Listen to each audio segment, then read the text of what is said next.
Hello everyone, welcome to the commerce achiever platform. आज के session से हम डिस्कस करेंगे फाइनेंशियल मार्केट एंड इंस्टीट्यूशन। इसके स्टडी करने के लिए, इसको प्लान करने के लिए, इसको कैसे स्ट्रैटेजिकली ऑर्गेनाइज करना है, तो क्या हमें स्टडी अप्रोच ऑप्ट करनी है, कैसे पढ़ना चाहिए सब्जेक्ट को। इसको समझने से पहले आई रिक्वेस्ट यू कि आप प्लीज़ सिलेबस को रेफ़र कर लेंगे और एक brief idea previous year paper का ले लेंगे, ठीक है।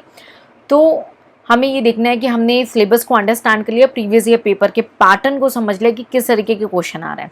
अब हम कंक्लूजन की ओर ड्रॉ करते हैं और हम स्ट्रैटेजी फ्रेम करेंगे कि हमें कौन से टॉपिक को कैसे कवर अप करना है एंड ओवरऑल इस सब्जेक्ट की कवरेज कैसे कवर अप करनी है, ठीक है। Financial market and institution, UPSC civil services, commerce optional paper 1 part B, ठीक है। तो पहला टॉपिक हमने जो मेजर टॉपिक लिया था वो था मनी मार्केट। मनी मार्केट में हमने देखा सिलेबस डिवाइड हुआ, उनके पार्टिसिपेंट के बारे में पूछा, स्ट्रक्चर इंस्ट्रूमेंट में पूछा, कमर्शियल बैंक के बारे में पूछा, रिफॉर्म्स यानी हिस्ट्री को लेकर के पूछा बैंकिंग सेक्टर की, आरबीआई की क्रेडिट एंड मॉनेटरी पॉलिसी पूछा और आरबीआई एज अ रेगुलेटर पूछा।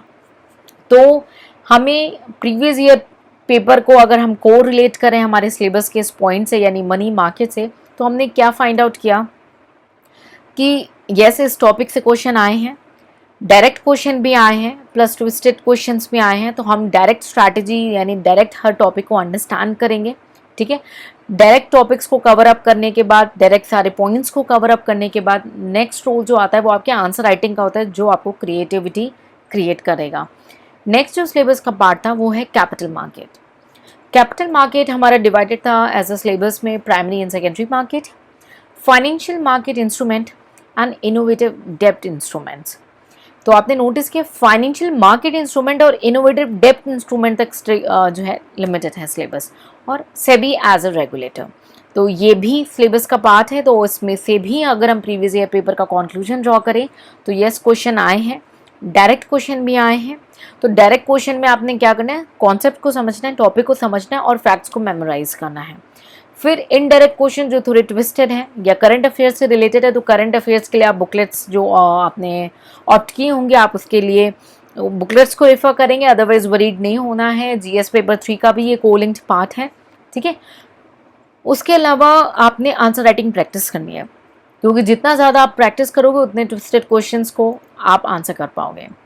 नेक्स्ट जो सिलेबस का पार्ट है वो है म्यूचुअल फंड। तो यस म्यूचुअल फंड से भी क्वेश्चन आया हुआ है। तो अभी तक हम देखें तो सारे सिलेबस के पॉइंट से क्वेश्चन एग्जाम में आ चुका है।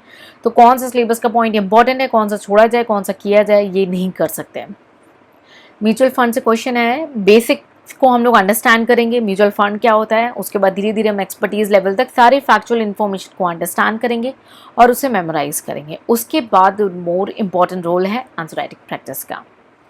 नेक्स्ट जो सिलेबस का पार्ट है वो है आपका वेंचर कैपिटल। तो हमने वेंचर कैपिटल से भी रिलेटेड क्वेश्चन को देखा है, एग्जाम में आया हुआ है। तो यस ये भी एक हमारे एग्जाम का पार्ट रह चुका है।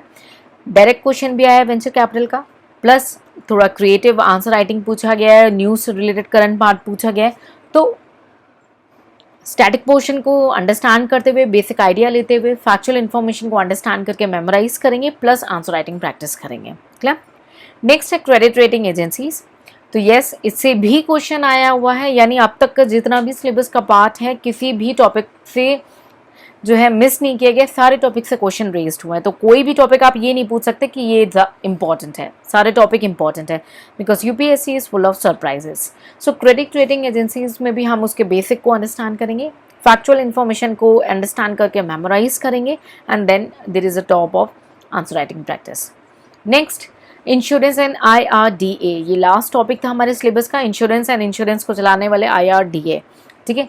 ये भी सिलेबस का पार्ट है और यस इससे भी एग्जाम में क्वेश्चन आए हैं। और हमने देखा कि जितने भी सिलेबस का पार्ट है सबसे क्वेश्चन एग्जाम में आ चुके हैं प्रीवियस ईयर्स में, ठीक है। और यूपीएससी फुल ऑफ सरप्राइजेस है। तो मेरा सजेशन यही होगा कि आप कोई भी टॉपिक को छोड़ के ना जाएं। इंश्योरेंस एंड IRDA में भी हम बेसिक को अंडरस्टैंड करेंगे और बेसिक से लेकर के हम फैक्चुअल इन्फॉर्मेशन को अंडरस्टैंड करके आप मेमोराइज करेंगे और फिर करेंगे आंसर राइटिंग प्रैक्टिस। यस इस सब्जेक्ट में न्यूज़ का रिलेवेंस है, एक रीज़न कि आपका क्वेश्चन भी न्यूज़ से रिलेटेड डायरेक्ट आ सकता है। दूसरा रीज़न ये है कि आपके क्वेश्चंस में कई बार एग्जाम्पल्स पूछे जाते हैं और करंट सिनेरियो से रिलेटेड क्वेश्चन पूछे जाते हैं। तो अगर आप न्यूज़ से अपडेटेड होंगे तब इस क्वेश्चन पेपर में आप काफ़ी ज़्यादा कॉन्फिडेंट हो पाएंगे। क्या ये सब्जेक्ट छोड़ना लॉजिकल होगा? बिल्कुल भी नहीं सजेस्ट करूँगी। इवन मेरा ये भी रिकमेंडेशन होगा कि आपने सारे टॉपिक की बेसिक अंडरस्टैंडिंग तो एटलीस्ट लेके जानी है। अगर आप एक्सपर्टीज़ लेवल पे नहीं जा रहे हो, टाइम नहीं बचा या due to any of reason आप रिवीजन नहीं कर पा रहे, बेसिक्स, ठीक है। और कोर्स को कवर अप करने के बाद प्लीज़ रिवीजन करते रहेंगे, वीडियोस आपके लिए रहेंगे, आपके पास वीडियोस रहेगा तो आप मल्टीपल रिवीजन कर सकते हो वीडियो से स्पीड में। क्योंकि कई बार क्या होता है, स्टूडेंट कोर्स कवर अप कर लेता है, एक रिवीजन भी दे देता है, बट सेकेंड रिवीजन सपोज नहीं दे पाता, तो वहाँ पे चीज़ें बहुत नीचे गिरने लगती हैं। रिवीजन उतना ही इंपॉर्टेंट है जितना अंडरस्टैंडिंग। तो वीडियोस से आपको कैसे बेनिफिट उठाना है? शॉर्टकट यही है कि आपको वीडियो को स्पीड में करना है, जो बुक्स आपको मिल रही हैं कॉमर्स अचीवर से उन्हीं बुक्स को रेफ़र करना है। बाहर से किसी भी मटेरियल को लेने की ज़रूरत नहीं होगी, किसी भी बुक्स को लेने की ज़रूरत नहीं होगी।